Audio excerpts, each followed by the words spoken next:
All right, episode 15 of the fabtcg Vodcast, or the Blood Commoner Vodcast. Or the Flesh and Blood Commoner. What does podcast stand for? Does it stand for anything? Well, it's a I guess podcast because we don't have it posted anywhere to be a podcast. Oh, right. Okay. Maybe one day I'll figure So out a it's a place that I vodcast. can host it with RSS feeds or whatever it is. But episode 15, what we're covering today is we're going to talk about the very short ban list, that recent announcement, and then also we're going to look at some of our old decks that need to be fixed because we have some decks that have rares in it that shouldn't have rares, and we have decks we have to fix now because of this ban list. So that's what we're going to be doing. So kind of a ban list discussion / housekeeping episode. Some of the decks we will be doing housekeeping on are not going to be good because we have to fix our Data Doll deck. Yep. And by fix, we basically have to take it out behind a shed and put it out of its misery, i.e. take away the only good cards that were in that deck. Yeah. Oh, pour one out for Data Doll. You know, they'll do her right someday. Yeah, eventually. Someday in the Eventually we'll future. have Mechanologists, maybe. It's when they make the Mark III. Yeah, true. Data Doll Mark III. She is called Data Doll Mark II, isn't she? I think I so. wonder what happened to Data Doll Mark I. We don't talk about it. Maybe that was the actual good card. But, alright, first off, ban lists. Ball Lightning is banned, which you and I have been rather vocal on it deserving to be banned. Yeah. So, nothing really upsetting there. It obviously hurts Lightning Lexi more than Lightning Briar, but Lightning Lexi True. just kind of didn't exist much anyways, I feel like. Or Yeah. We we made, didn't play it anyways. No, we made. Was it Ice? Yes, we made. Yeah, we have Ice Lexi, which actually probably should do some housekeeping on that eventually. Okay. Only because there's new Ranger cards that have come out since That's then. true. Not a ton, but And there's new Ice cards too. oh, there are new Ice cards. That is actually true. There's probably several generic Ice cards that we could look at. I don't know if we'll do that this episode, but we'll definitely look at Briar. Has to be fixed now because she just lost Ball Lightning. Yep. And then Kasai, we haven't officially, like, our deck list that we have does not have rares in it, but we haven't officially done that on a video. That's true. So the last one we did had rares in it, and also when we did take the rares out, that was before Classic Battles came out. So there's also just better cards to add now. Okay. And then Data Doll lost rares, but Lost everything. other I banning. lost everything that's important to me. The other banning is that Belittle is banned, which maybe we are missing out on the format because I don't know that we had that in any of our decks. Nope. I think we've talked about it a couple of times where we considered it. May have. I think it probably was in the conversation for Briar, but it costs 1, so we didn't put it in. It could be. I think we have Minnowism in Briar, but that is not banned. We do. We have both Minnowism and Nimblism. And Nimblism, yep. But, okay, so It's interesting that I think Belittle didn't make it into our top 10. it did not. And it was out when we did that list. So I don't know if we just missed it or what. Because apparently the community feedback here is that Belittle made the format too fast. Ball Lightning definitely I did. don't I agree remember- with that part. Yeah. What does Belittle do again? I probably should have opened that in the background. But it's a 3-power attack at red. Which is why it surprises me that it made the format too fast for them. Because it's actually kind of low for its cost. But when you play it, you can reveal an attack action card with 3 or less base power, and then you can tutor out Minnowism. So that's probably why it was too fast. Okay. Quote unquote. It's interesting that we have Minnowism, but not Belittle. Yeah, well, if I recall, Minnowism cost 0, so I think that's why we did it. Yep. Okay. And so that one just does the next card with 3 or less base power gains +3. Right. So that's probably why it was too fast. There's probably a bunch of decks that I ran guess. like the whole Belittle Minnowism combo because in theory, I mean, the important thing to note here is that this is an action, so you're not pumping the Belittle. You're playing the Belittle and then pumping your next attack. Right. But since they were generic, you could include all of these in the deck. I guess I'm glad that they banned Belittle and not Minnowism because we do have that. We do. this is probably, but this on its own is just a fair card. It's just a pump spell that can only pump certain things. And so while it is a very cost-effective pump spell, there's a lot of attacks this doesn't work on. Which we'll probably go into more details when we actually look at the Briar list, because that's where it becomes relevant.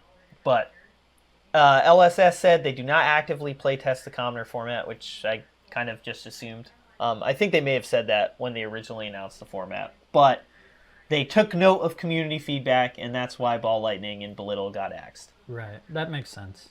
And then they also say it's been great to see enthusiasm towards the format, so at least they know we exist, and apparently in a good way. So that's sweet. Mm-hmm. Mm-hmm. The next banning or ban suspended announcement is August 30th. I don't know if anything needs to be banned or what. I guess we'll see with Dromai. They might be banning Seeds of Agony again. I doubt it. I think Seeds of Agony.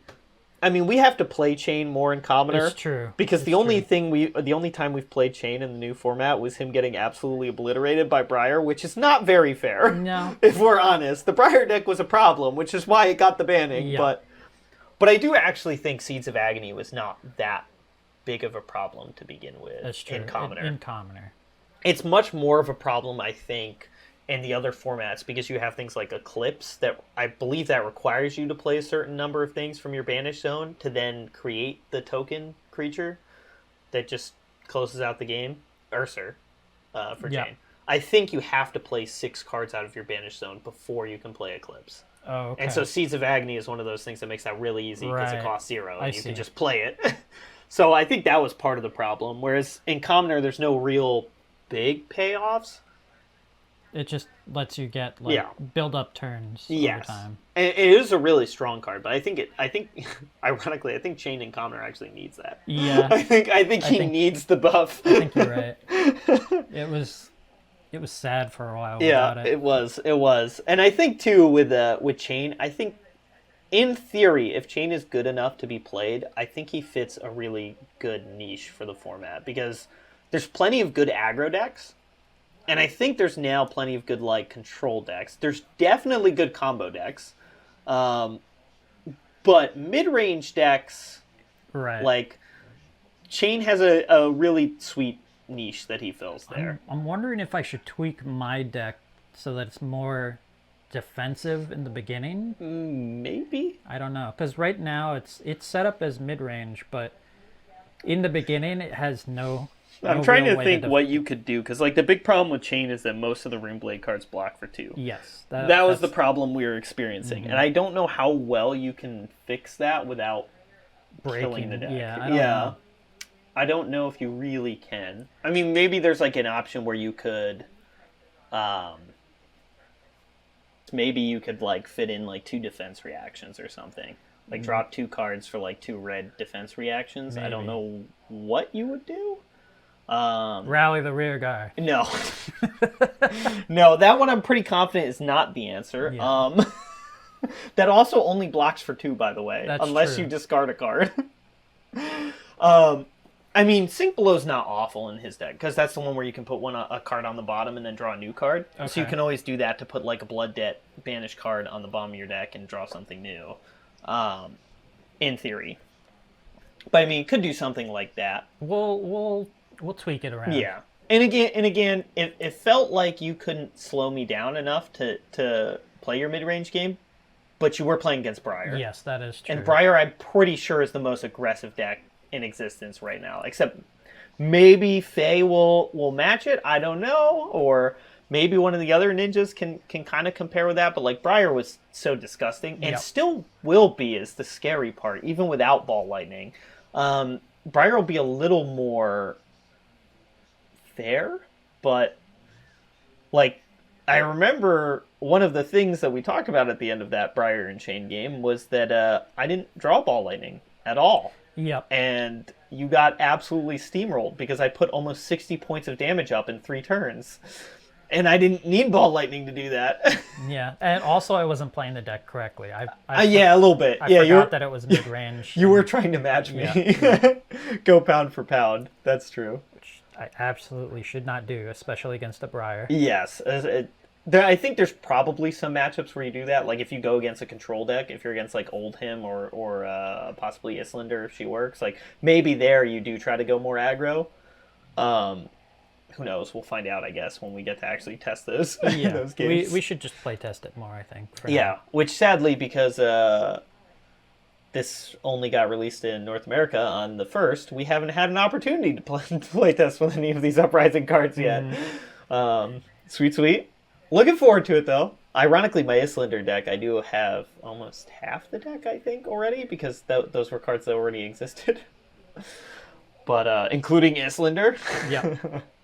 But yeah, so that was the ban announcement. I don't hate any of the bans here. I'm not mad about Belittle. I definitely am not mad about Ball Lightning. That should have happened. So I'm at least glad that the first banning they did totally seems fair. It seems like something that should have happened with Ball Lightning, and Belittle was something that it didn't affect any of our decks. Right. But I'm like thinking of the decks that run it, and I think part of the problem is that it just tends to homogenize decks where, like, since Belittle and Minnowism are generics, any hero you play could run the Belittle Minnowism combo and be semi-aggressive. So it probably is for the best to not have that. Not to mention tutors in general are pretty overpowered. And so there's not many of them in Flesh and Blood. And that may have been one of the... that's one of the only ones in Commoner. There are more than that in Commoner, now that I say that out loud. But I don't think anyone is going to be crying for Moonwish Sunkiss to be banned. What about that amulet that calls for Rally the Rearguard? That's a rare. The amulet is a rare. That's true. That won't affect us. So I think Moonwish is the only card that tutors in Commoner now. Maybe. Are there some commons that find Phoenix Flames? Yes. Okay. There are. Okay. So it's that. Those are the only tutors in Commoner. I think those are all fair and balanced. There's actually a bunch that... I think Moonwish is legitimately only playable in Kano. So I think it would be a terrible idea to play that combo in any other deck. So I don't think that one's a problem. Is pulling from the graveyard considered tutoring? That one would not be. But I think there is actually a common card that finds it and puts it into the graveyard. Yes. There's like Entomb, I think. Or something similar. Maybe. I don't know. I think it was Inflame. Yeah, it could be. Well, I mean Entomb like there's a magic card. Entomb that's like 1 and you find something and put it into the graveyard. I know there's one that finds it from your deck. I don't know where it puts it after that. And I know there's one or two that take stuff from your graveyard and put it back either into your hand or your deck. I don't remember. Oh yeah, there are some stuff like the Runeblade helmet can put stuff back on top of your deck. But yeah, I think the only things that can actually find something and fetch it out of your deck is the Phoenix Flame stuff that's new, and then Moonwish. Yep. And Moonwish is legitimately the most balanced that a tutor could ever be. Yep. It's only usable in KO from what I've seen. Yeah, and to be fair, it only is playable in Kano because he can play Sunkissed at instant speed to gain the action point. Wait, was it Kano? KO? No, it's Kano. Okay. KO was the brute. Kano was the wizard. What was the turn from KO that I'm thinking of? That was the 22 with Dominate. Right. That was the beautiful turn. The Kano Dream turn, which is still not that good, is playing Moonwish for free by putting a Sunkiss on top of your deck, and then activating Kano to play the Sunkiss to gain an action point. Yep. And draw a card, which that's the nice part about it, is you're gaining life and drawing a card every time you play that. And then if Moonwish hits, it tutors out another Sunkiss. Mm-hmm. So, yeah, I don't think... Those tutors are pretty balanced, but Belittle is a bit less so because there's a lot... Like, if I built Cavdane, for example, he would be a Belittle deck. Like, 100%. Because there's so many generic attacks that have 3 power or less. So, yeah. That one was a little more problematic. But, that's the banning. I guess we will look at housekeeping and fixing some decks. What do we start with, you think? Do we start with the problem child? Do we go from best to worst, or do we do worst to best? I think we should just get the problem child out of the way. Yeah. All right. So I guess we'll do worst to best then. So it's really hard to say who's better between Kasai and Briar. I'm gonna do Briar last. I think Kasai might be better than her now. I could see that. But I think we'll do Briar last. So Datadol first. this is the version of Data Doll we built last. So all of our equipment is good. All this is fine. Weapon is fine. Hero is fine. Problem is, we have these convection amplifiers, which are very sad to see go. Yeah. Since these could just give things dominate, which is really sweet, but goodbye to those. We have this one T-bone, which is not as big a problem. No. It's just a 0 cost 3 power. We lose that, and then this one is not as bad either, but does still kind of suck. The cognition noodles. That was just the one that made it so your attacks would cycle back into the deck. But, yeah. But losing... The problem here is we just lost 4 items. Yep. And those are the things that Data Doll... That's the whole advantage of Data Doll, is getting free items. And we can't replace them with any items. Yeah, we basically just cut the amount of items in half, essentially. Yeah, pretty close to it, didn't we? Because we have all the items. With 2 dissipation shields, 2 opticals, and 2 hyperdrivers. That is all the items. And because it would be too broken for her to get other items for free, she does only get mechanologist items for free. Yep, of course. So, that's cool. Man, this is just so depressing. I hope the Mark III is like, all items are mechanologist and yeah, true. Mm-hmm. I forgot we did do Everfist had come out when we did this, so that's at least nice. We don't have to fully reevaluate all the items. Right. Right off the bat, I feel like we're throwing the yellow zoom-ins in. It seems like a very good card for Data Doll, because you can opt your way into items. Yep, that's true. So the yellow one seems like a fine addition. And the yellow probably hits for 4, right? Yeah, I think so. So that's a decent attack. Yep. Although it does cost 2. But it hits and opts. Yeah, and we do have a pretty high blue pitch for her, so that shouldn't be too much of a problem. Yeah. Because, like, for Dash, I have, 9 to 12 blues, something like that. So we're way more blue heavy on this Data Doll, which makes sense. We have less cards in our hand to pitch to things, so we need a little more blues so we can afford things. Payload, we have... We only have 1 yellow. All of those. One yellow payload? Yeah. Why do we... Oh, because we had... the red... T-bone. Yeah. Right off the bat, I will say yes, we can go up to 2 payloads. Because if we're going to cut any payloads, we should actually cut the blues. Totally different logic when we built this deck, but as I've redone Dash and all that, the answer is you want your finishers to be reds and yellows. Okay. So like for Dash, I have red Overblast, red payload, and then I have yellow Overblast. I mean, we could still have the blue payload just for pitching. Yeah, and also, too, I think it's 4 power. So which being dominate's still not that bad. Yeah. So that seems fine. So now we need what, 2? Okay. You know what we don't have? We don't have pump spells. And we don't have this, but I don't know how much this matters. It's just another way to get free mechanologist items. I don't think we care about that. We don't have enough items to really benefit from this. No. And realistically speaking, banishing the items to get them for free is the easy part of this deck. Yep. The hard part is getting the items to the top. I mean, this does opt, which is kind of nice, but... you know what we don't have? We don't have any pump spells, do we? I don't think so.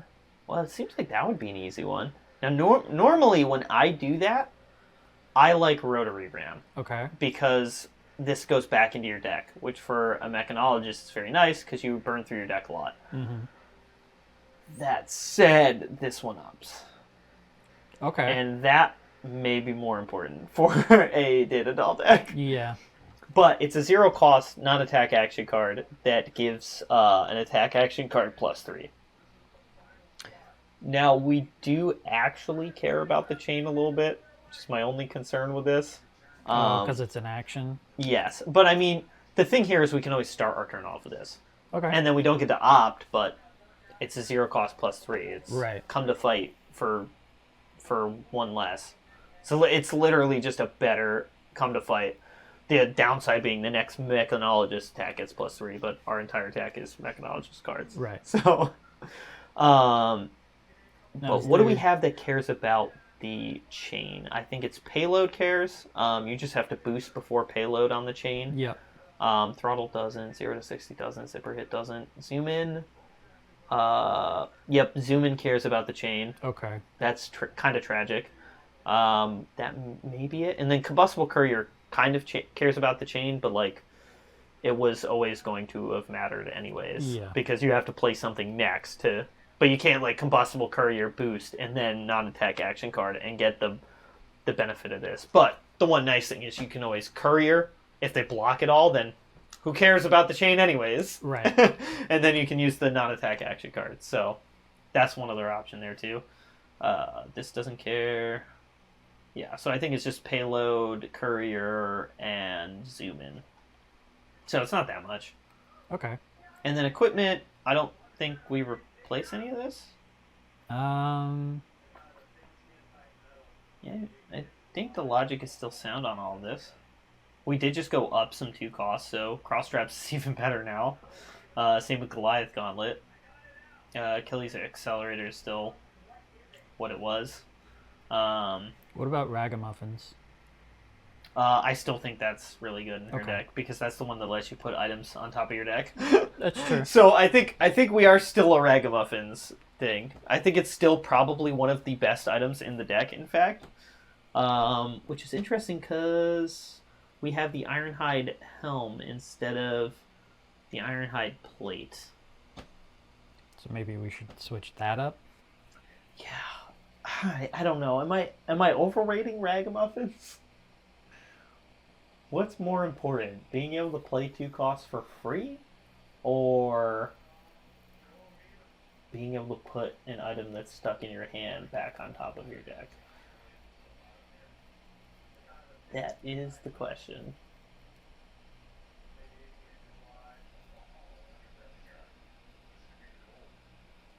The Null Rune I'm not as bothered about, because we have the Null Rune chest and hood. Right. So that just makes sense, because Achilles, like, that's a full 4-piece of Null Rune right there.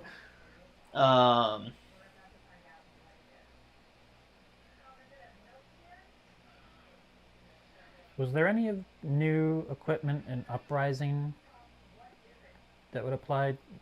There's the quelling stuff, but I don't think we would put that in.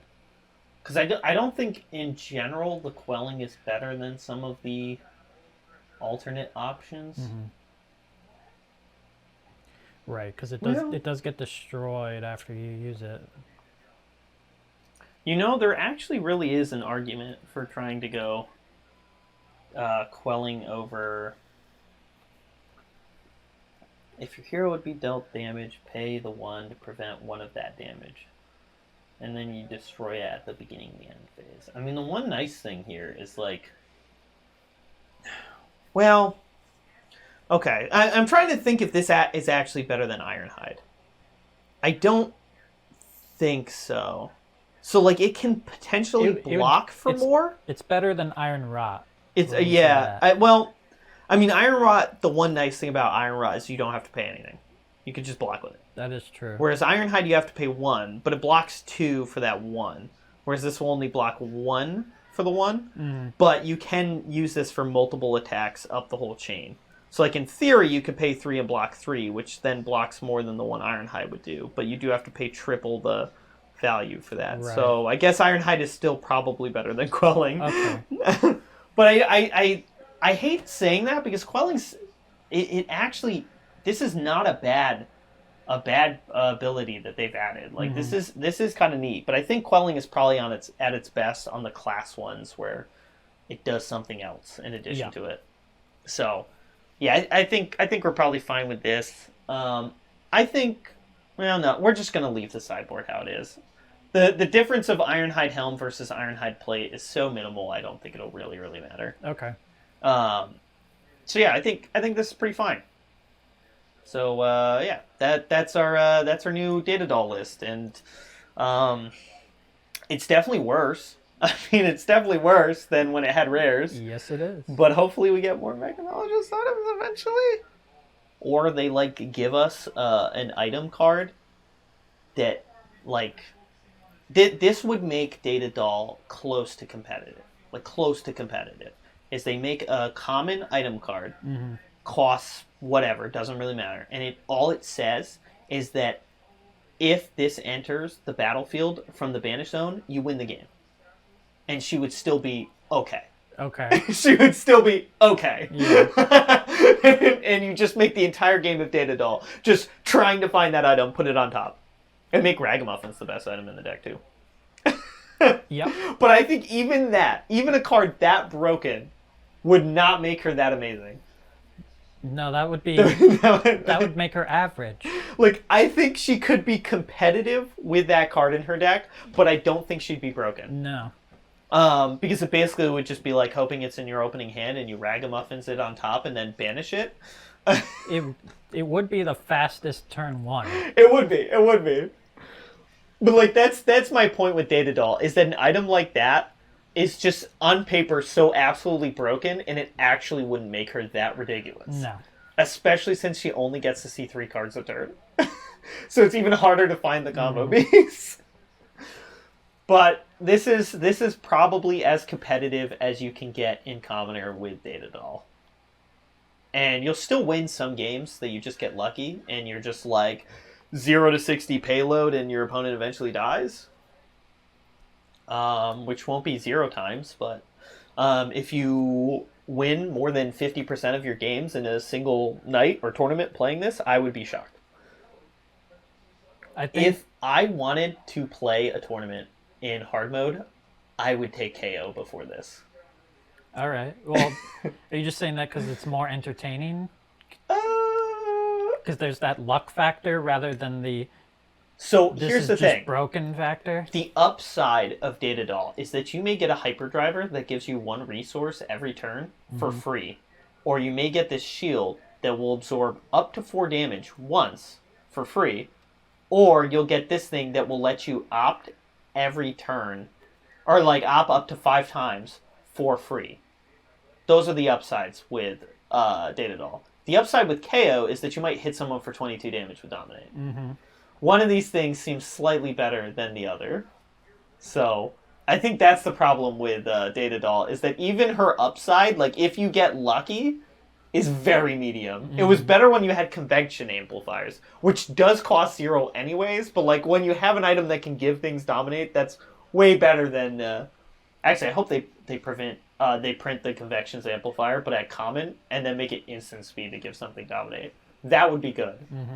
And Convection Amplifier is not a good card in general. So, yeah. But yeah, Data Doll at her best. Hooray! Now let's talk about real decks. At her current best. Yeah, true. Until we get more Mechanologist cards. And hopefully common items specifically. So, Kasai, we have fixed off-screen. I don't remember exactly what we replaced Duskpath Pilgrimage with, because this is the problem card that needs to be replaced. Yeah. I think one of them was we went up a blue out for blood because we already had a 1 of it. So I think I made that a 2 of. But we have 2 red Duskpath Pilgrimages, which just lets you swing 3 times in a turn, essentially, because you can make a weapon attack an additional time. So we had 2 red, and we had a yellow. And that's what we have to replace. Okay. That's what we have to replace. We're probably going to replace more than that, because there's a bunch of new cards. And some concerns were brought about a certain card that we added in originally. Yeah. Was that our concerns or someone else's concerns? That was your concerns, specifically. You hated this card when you had it. I don't know why you added it. I don't know if that video has gone live yet. Okay. But you did hate this card. I hated what happened with this card, too. You had 2 in hand, if I recall correctly. Well, don't spoil it. I don't even know. I think that was the case, but you know what? Once they watch it, they'll know. Yeah. I knew, you knew, everyone knew. Yeah, not a great attack. So we will probably be replacing this one as well. Which I guess the first thing to do here is we might as well look, or actually I can just do it on here. This is probably the best way to do Well, it. it's not that it's not a great attack. It's just it doesn't flow correctly with the rest of the deck. Yes. Yeah. I mean, I don't know that there necessarily is a deck in which it would be good. Who knows? But we certainly won't find out. Dorinthia, can I do 2 of these? Wait, did they really break them into 2 separate decks? Can I have multiple ones selected? Yes, I can. Okay, perfect. All right. So, new cards that exist now that did not exist before. We have On Guard, Thrust, On a Knife's Edge. That one's much more important. Visit the Blacksmith. Blade Flash. That was the other really good one. We're not looking at Toughen Up or Titanium Bauble, I don't think. They brought back Flock of the Featherwalkers. They did. They did. It was also in the original Dorinthia hero deck, by the way. Of course. So that's another place where you can find it. All right, so we have this, which is On Guard. A more expensive Sharpened Steel, I think. Whoop, wrong deck. Spoiler. Spoiler.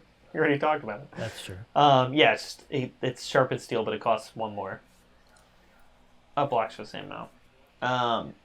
We're probably not adding this in unless we really need to upgrade something. Okay. I don't think we do with Kasai.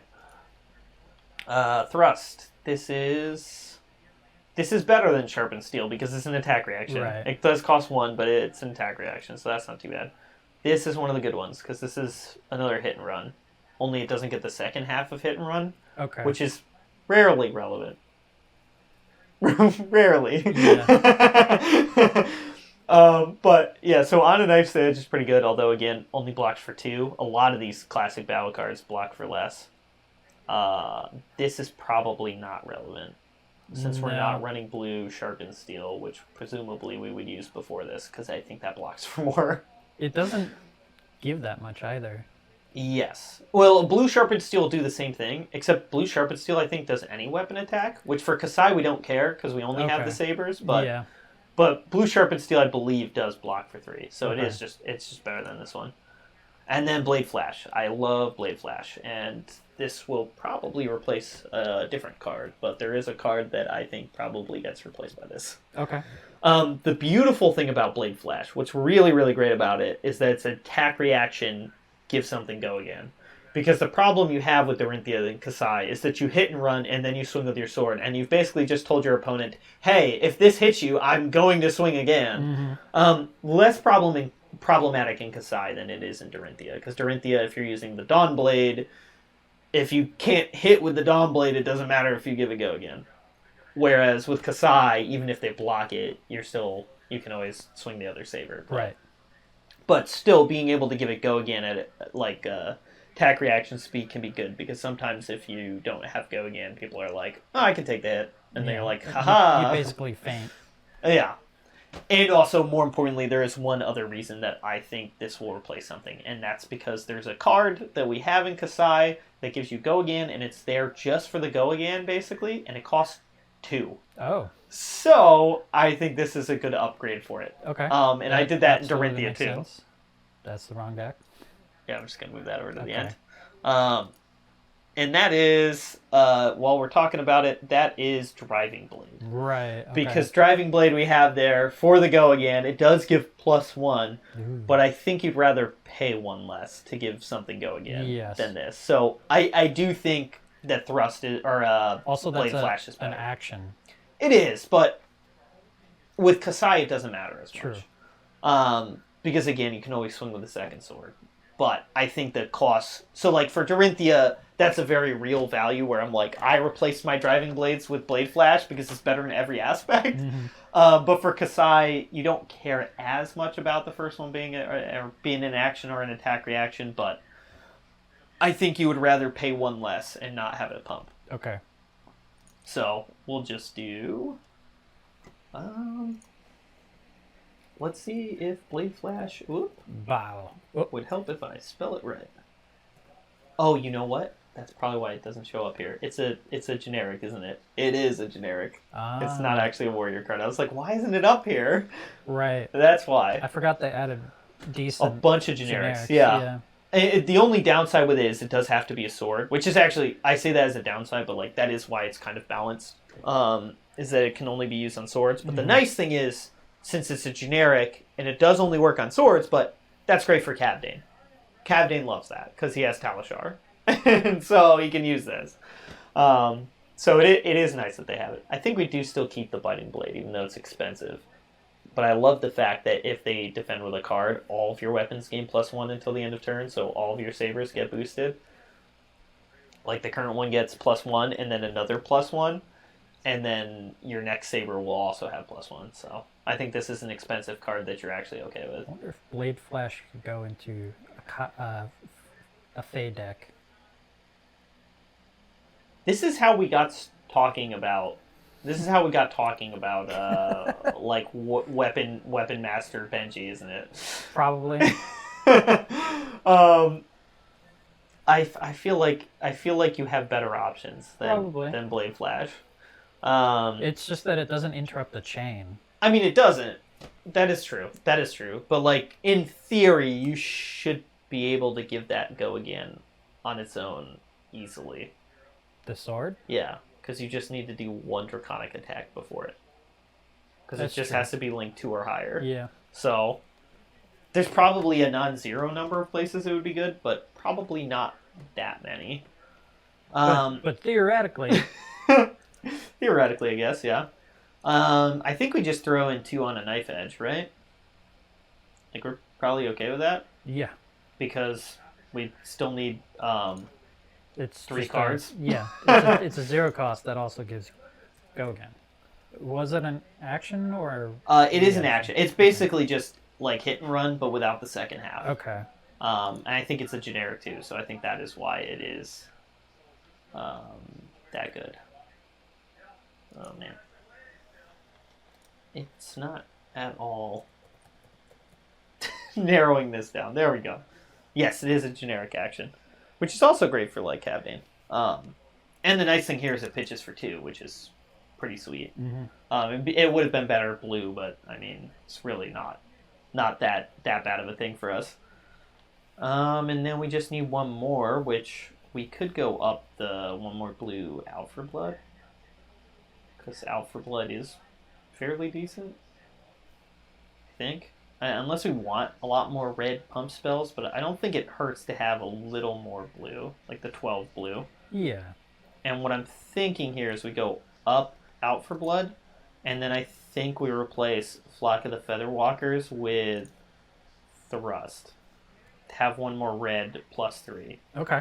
And this one's the attack reaction rather than taking the one that's the action.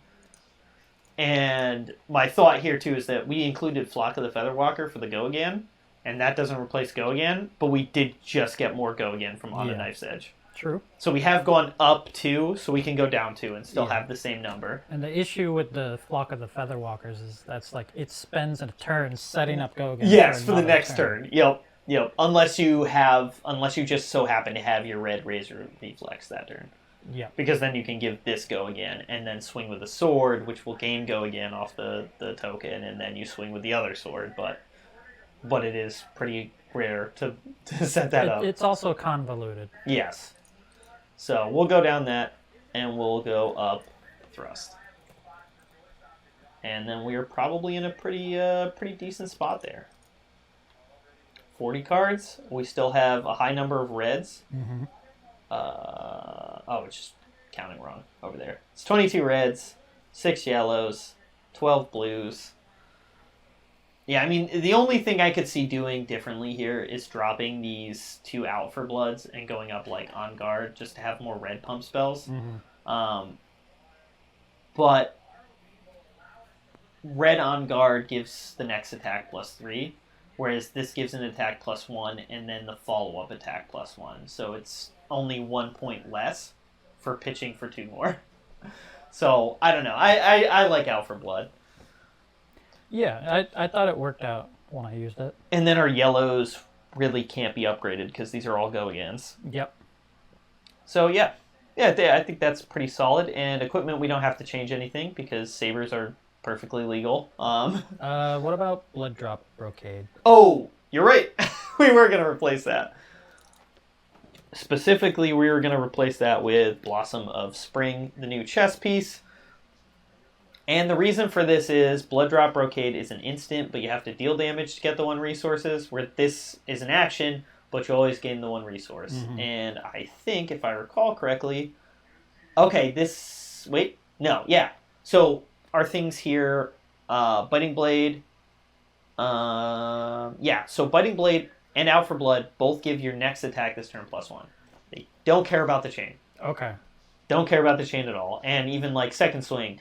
Next attack this turn gains +4. So none of our cards care about the chain. And so the advantage of instant is not a big deal. Okay. It's slightly better for Dorinthia, only because for Dorinthia, in theory, I could crack it and use it for a pump spell ahead of time. Mm-hmm. And for Kasai, the downside here is that, like, your next weapon attack is free. So you wouldn't crack the Blossom to pay for that. So you'd have to kind of crack the Blossom and then swing with a sword and be like, just floating 1 resource for no reason. But in general, I mean, like, that's kind of how it was going to be anyways, in theory. I mean, Blood Drop, you have to hit to crack it. So, like, you can't use it to pay for a pump on the first attack. Yeah, or be hit. Yeah, you could be hit by, like, a Lysander or a Cano on your turn, and then crack it. So I guess on reflection, this is the big argument for Blood Drop Brocade over Blossom of Springs. Yeah. Is that you can swing with your first sword and hit, or if you don't hit, like, so the downside is if your first attack gets fully blocked, you can't crack Blossom of Springs this turn, or Blood Drop Brocade this turn. Whereas Blossom of Spring you will still be able to crack. So that's nice. Yeah. But the downside of Blossom over Blood Drop is that if you swing and hit with the first attack, you can just swing with the second attack, and then if you need to use the pump spell, you crack the Blood Drop Brocade at instant speed, pay for the pump spell. Whereas Blossom of Spring, you'll have to do in advance and telegraph that you've got something.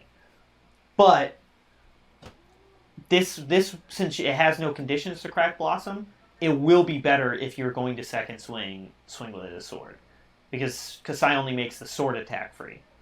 So, if you want to pay for something like second swing, you have to use either pitching a card or cracking your chess piece ahead of time. So, I don't know. I lean towards Blossom being better. I think the upsides of Blossom will be more frequent than Blood Drop, but... So, could you do second swing first, and it would only apply to the second swing? Second swing, you have to have attacked with a weapon. Okay. To give the +4. So you have to play second swing after the first attack. Okay. So, I don't know. I lean towards Blossom of Spring being better, but it is really like, this is the most marginal of advantages, but... Is that where we're going? Up that, down the Blood Drop? Now, was there a new helmet? Or... Helios. Which, no. Okay. I just meant, like, is there any other warrior-specific equipment? No, not yet. Wait till Warrior gets printed again, then maybe. What is the helmet in the Classic Battles? Iron Rod. That's the one she has in Classic Battles. That's dumb. Yeah, it's not that great. And then the new helmet that's actually good is Bone Vizier, but that's for Bruce. Right. So, doesn't affect her. Yeah. Yeah, so I guess that's the new Kasai deck. Okay. And again, like, I think there's a little bit of tweaking we could do. I think there are some places where we could drop blues for reds, and it wouldn't be totally stupid, but in general, I think this makes sense. And these yellows are all, like, auto includes, so we can't really upgrade those. But yeah, there's Kasai, and then on to Briar. This one is concerning. Oh yeah, and this too, we actually haven't changed this. I forgot. That's really funny. This deck isn't actually our current list.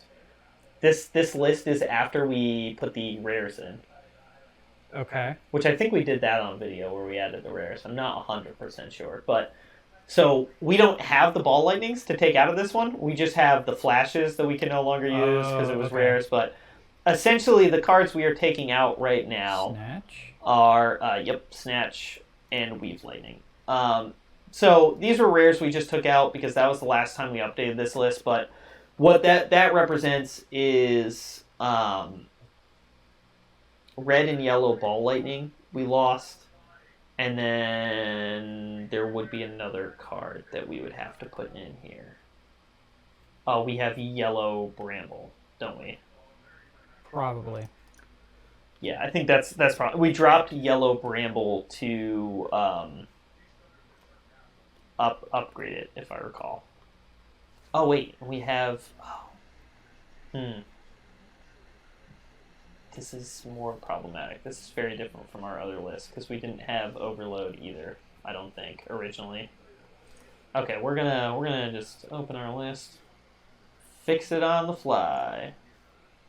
Yeah, we're professional. We are professionals. This will be the second time the intro shows in this video. Okay. So, this is the sideboard. Can we find the main board here?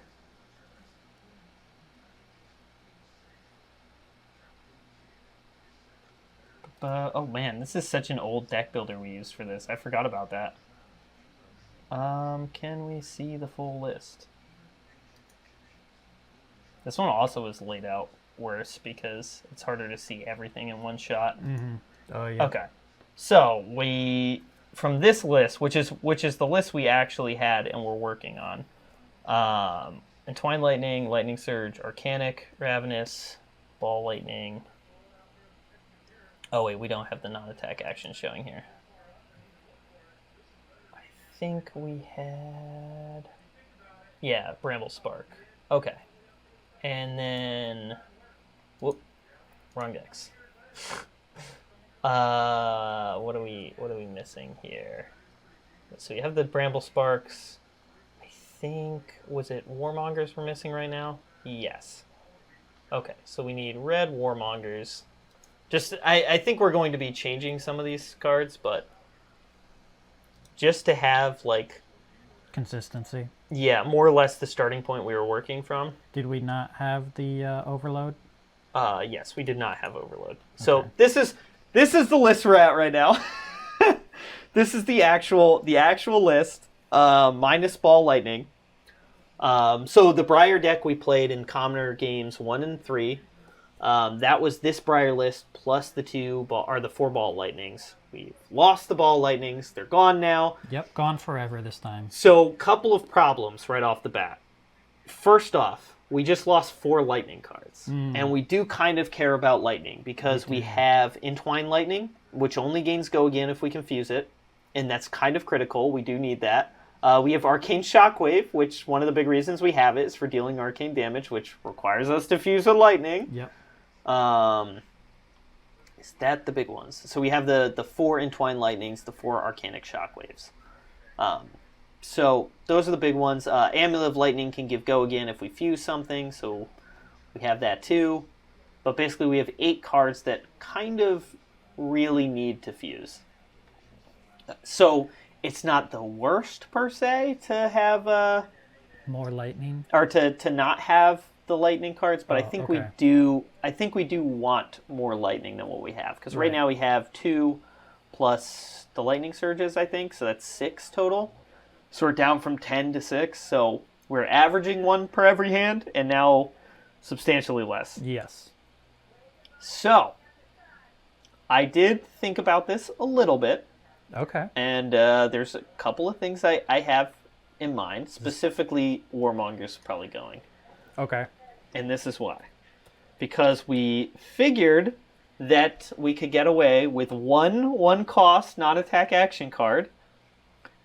And this is a 1 cost, not attack action card. It's funny, I advocated for this originally.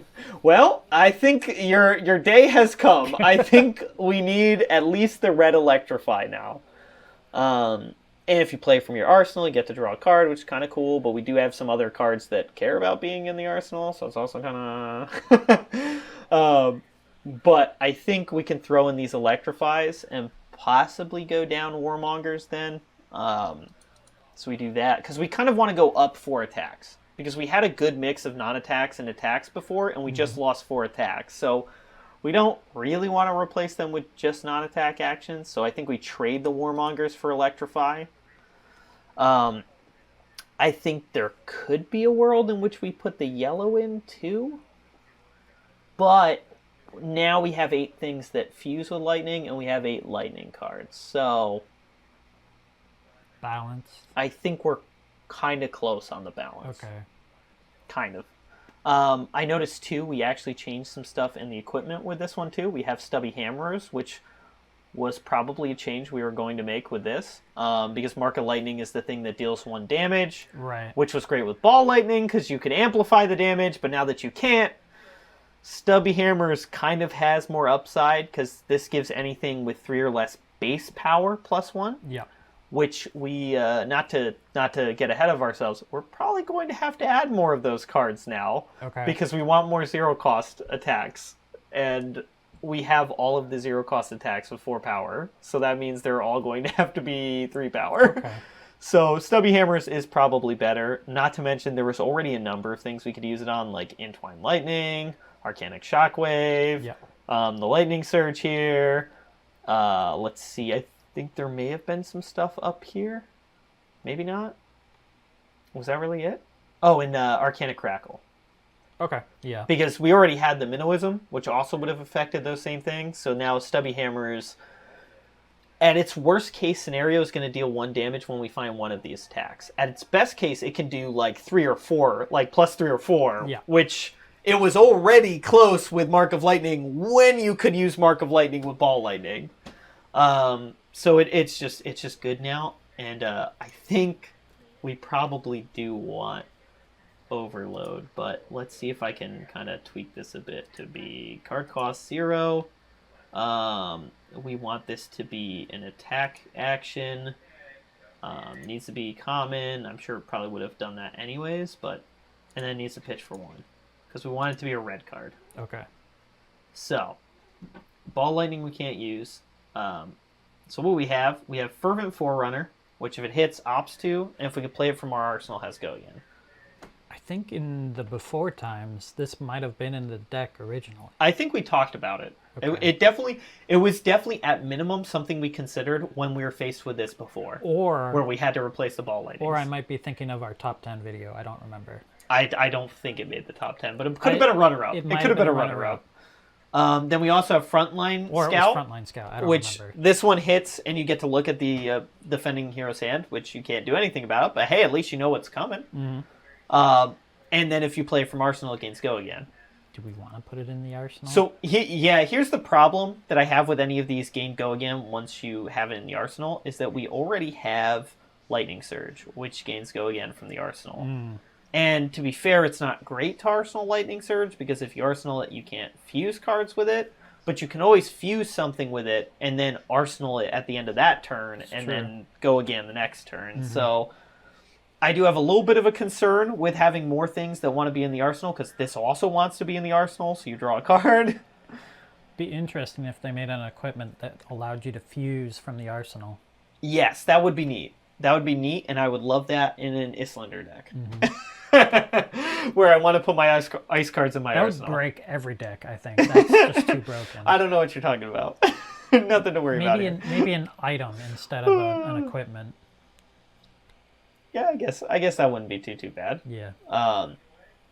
Okay, so yeah, we have these two. They can gain Go Again, and we want an attack that has Go Again or some way to gain Go Again. Yeah. Which is why we did Overload, because if Overload hits, it gains Go Again. Problem here being, well, it has Dominate, it swings for 3, right. So we have to pump it to make it do that. But we have Minnowism that can pump this already. True. And we just have this random chance that, we just hold on to the Stubby Hammers until we find it. And we just crack it on the Overload turn. Feels bad to Stubby Hammers and Overload, though. Well, I mean, but this is one of the better payoffs because it has Dominate. True. So, like, that damage will go through. Usually. I mean, there are ways to get around it. Like, another Briar... Well, another Briar is not really going to do it because... I mean, like, unless they block with, like, Whispers of the Oracle, most non-attack action cards only block for 2. So her... Right. Her but they could also block with equipment as well, that's true. That's true.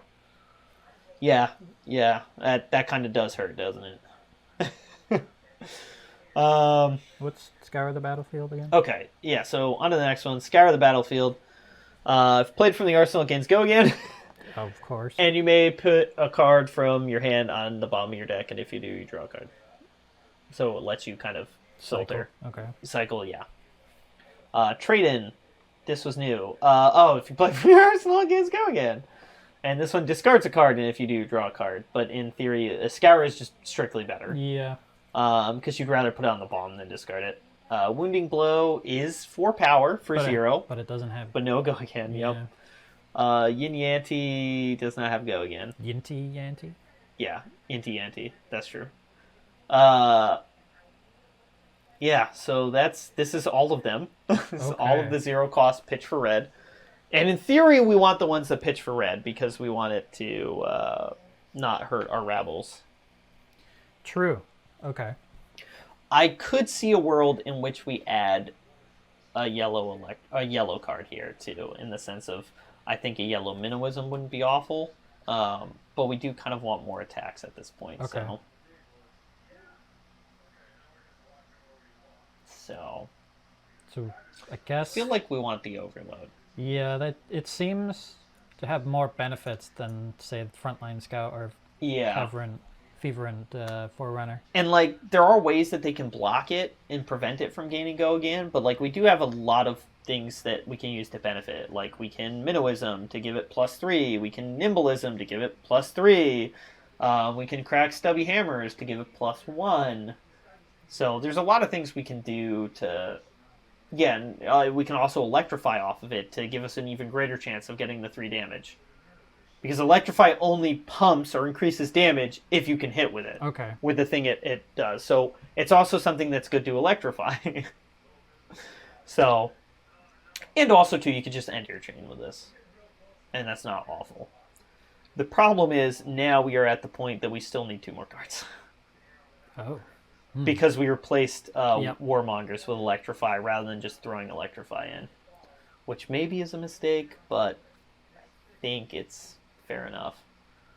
So then I guess we have to do Fervent, Frontline, or Scour. So Fervent is the one that opts if you hit, and Scour lets you filter your hand.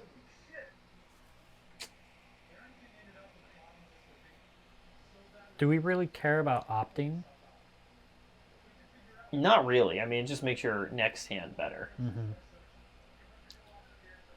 And then do we just consider Wounding Blow even though it doesn't have a go again? You mean because it's a 4-power attack? Yeah.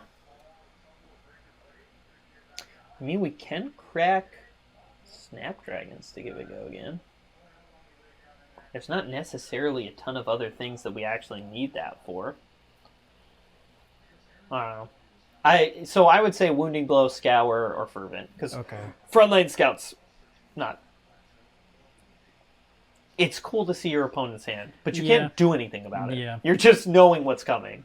So, I think it's better to do... Opting would be better. Yeah, and I think cycling's probably better than opting, right? Yeah. So we're between Scour and Wounding Blow. Scour has the upside of it can gain go again, and it also benefits from Stubby Hammers and Minnowism. Whereas Wounding Blow is just a good value attack. But has no way to gain go again built in. I think Scour is slightly better. Okay. We'll do that. We'll go with Scour the Battlefield. It's also a sweet looking card. Yep. All right. Well, then that is our Briar deck. So it's definitely weaker than the Ball Lightning version. Mm-hmm. But the Mark of Lightning, losing Mark of Lightning, is slightly offset by the fact that Stubby Hammers had an equal possible super turn. It was easier to pull off the Mark of Lightning super turn. Yeah. Because you just need one ball lightning or whatever. But, and to be fair, it probably is, especially after the changes now, easier to get a high turn stubby hammers where you get +3/+4 off it than it was to get like a +3/+4 Mark of Lightning. That was extremely against the odds. Yeah. Oh, sweet, and it doesn't cost anything to crack stubby hammers, so it doesn't even hurt us in that respect. Yeah, you just have to start your turn with that, essentially. Yeah. Yep. Unless you have something that gives you... Well, you would start your turn with this, because it gives it +1 throughout the turn. So it's always something you would just crack at the beginning, but... Yeah, but you could lead the charge first. Well, yeah, that's true.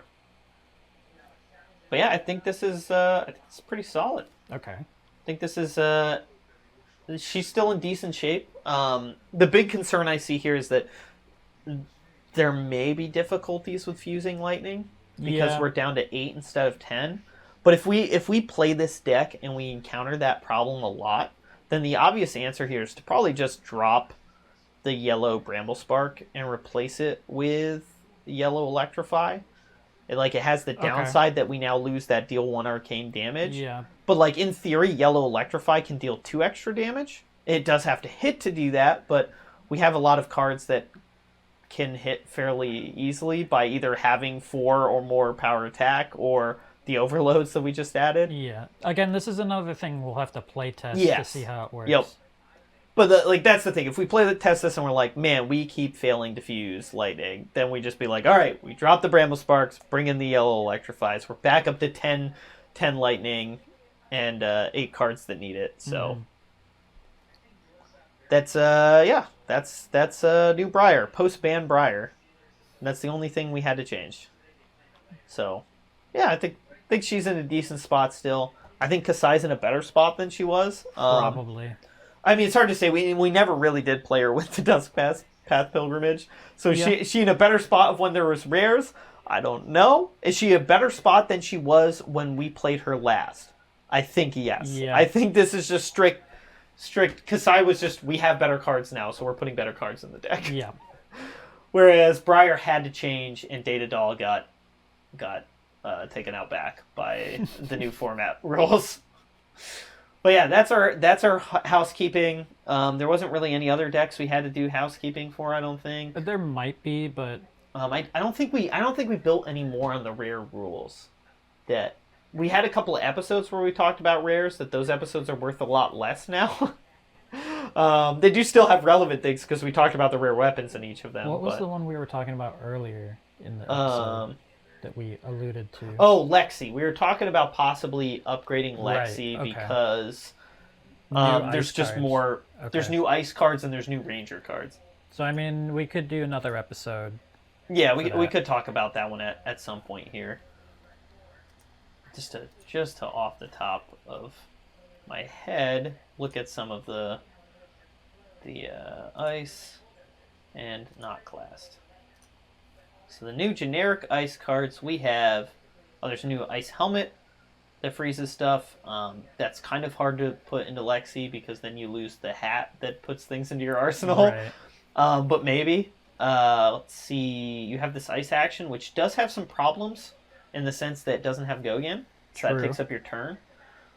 But if you can give your arrow attack go again, you can fire the arrow and then end your turn on this, which is actually not that bad in Lexi, now that I'm saying this out loud, because in theory, that's actually what you want to do with an ice card, is you want to fuse your arrow with the ice card, and so then that means you're playing the ice card after the arrow attack, so it's not awful. I do like Cold Snap. Cold Snap is good too, that's true. And you can always put the blue one in. And the card looks great.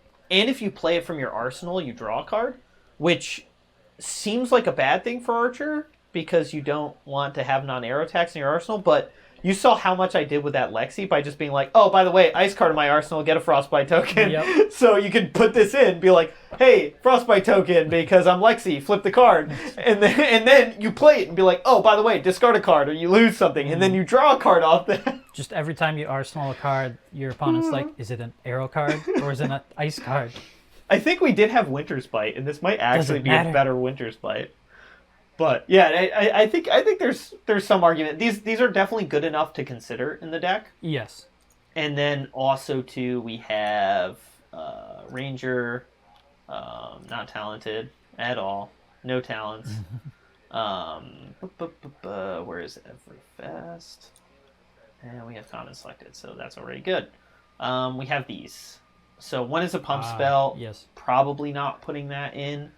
I think that's more like an Azalea card because it opts and Azalea cares about the top of her deck. Fatigue and Timidity are much better. Yes.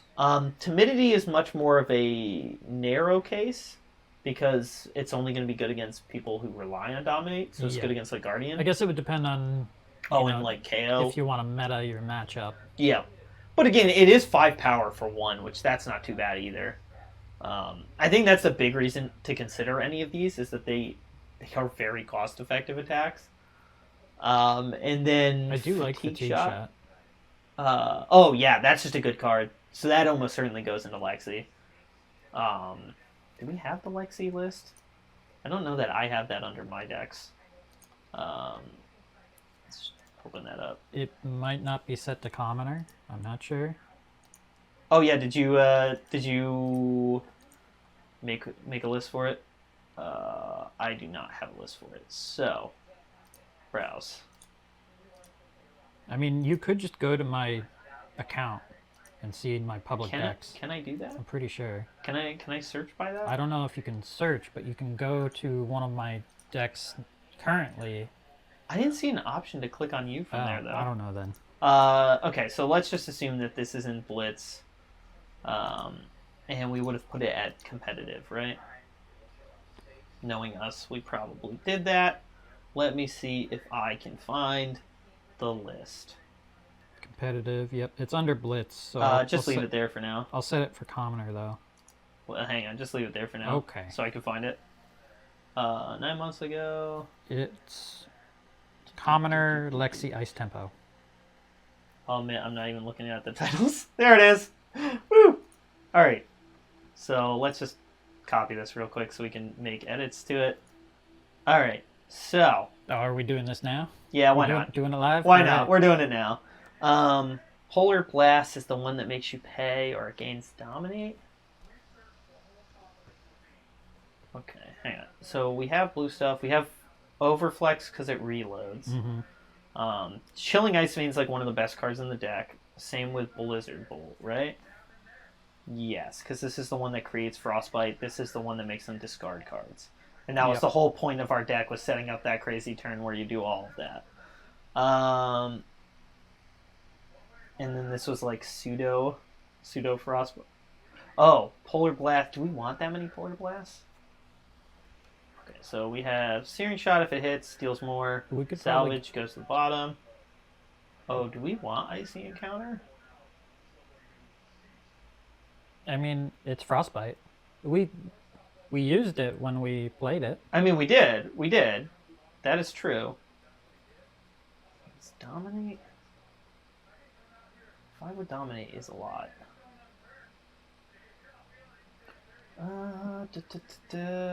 So. What about discard a card unless they pay 1, and it's 0 with Go again. What is I should have kept that other one open. All cards, open link, new tab. Let's look at not classed. That very talented. Uprising. And then we search. Okay. Cold Snap compared to Winter's Bite. Oh, so this only freezes a card. Okay. It's not discard. But freezing is kind of nice because it makes it so that they can't, or an ally they control. Okay. It's not awful. And then this is the one that makes Frostbite tokens, but it doesn't have Go again.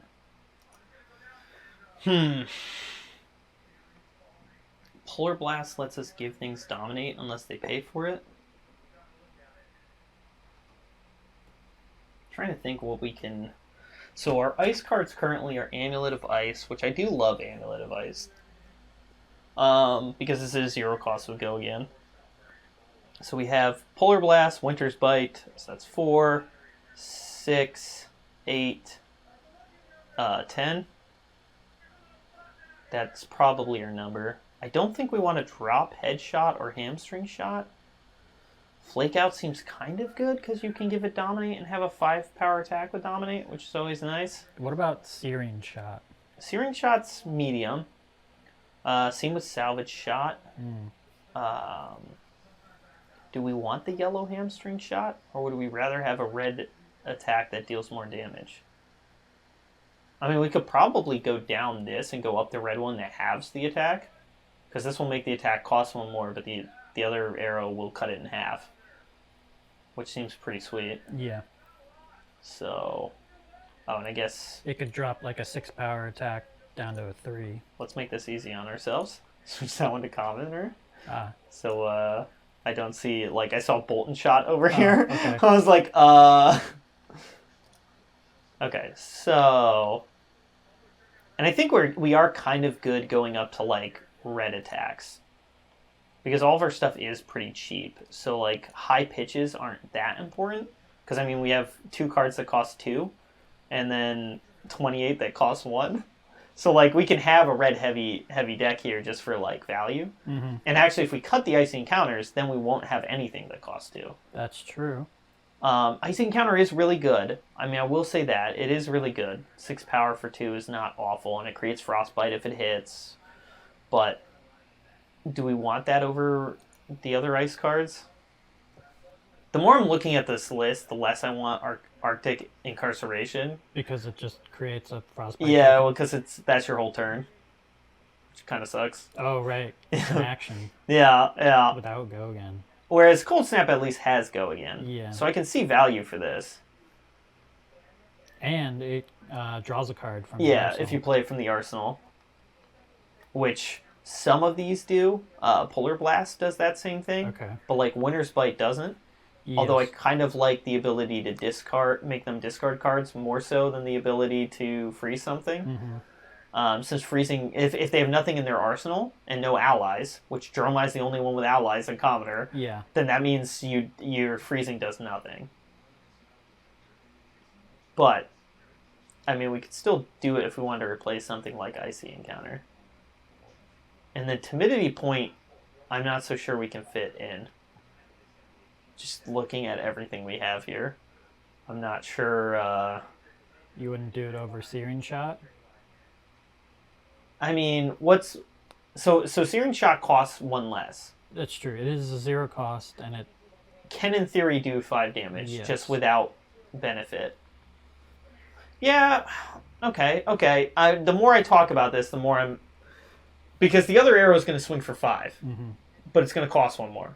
So what do we care more about? The cost 0 or having extra text on the card? Because that's basically the thing. We pay 1 more for extra text on the card and 5 damage guaranteed. Maybe that's better. How much does it block for? Probably the same amount. Yes. Okay. All right. Do we just throw it in? Because that kind of is what Lexi is like. Wait, was it Timidity Shot or was it the Fatigue Shot? We already have Fatigue Shot. That's the one that okay. That's the one that halves things. Yeah. Because we cut the yellow hamstring for this.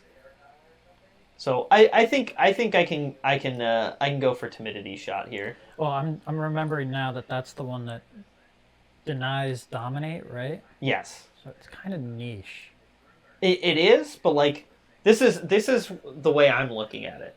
Is that it's guaranteed to do the same amount of damage as the most for Searing Shot. Right. Whereas if they block Searing Shot fully, it will do less damage than Timidity Point will be.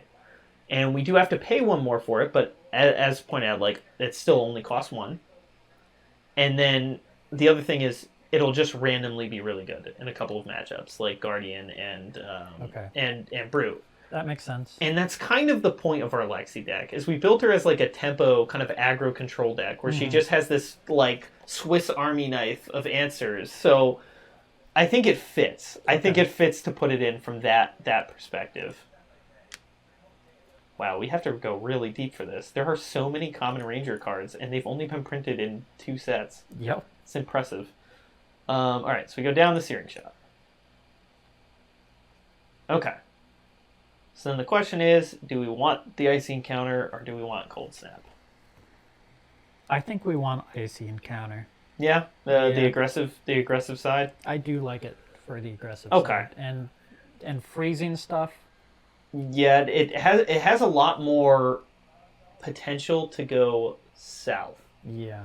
And I think that's kind of where I'm at here. Like, I like those ice cards, but looking at it, like, all the ice cards we have right now do something useful in basically every matchup. Like, it's tempting to replace yellow Polar Blast with blue Cold Snap just to have better pitching, even though we don't really need it, but it does help facilitate our big turns better. Mm-hmm. But Dominate is going to be good in every matchup.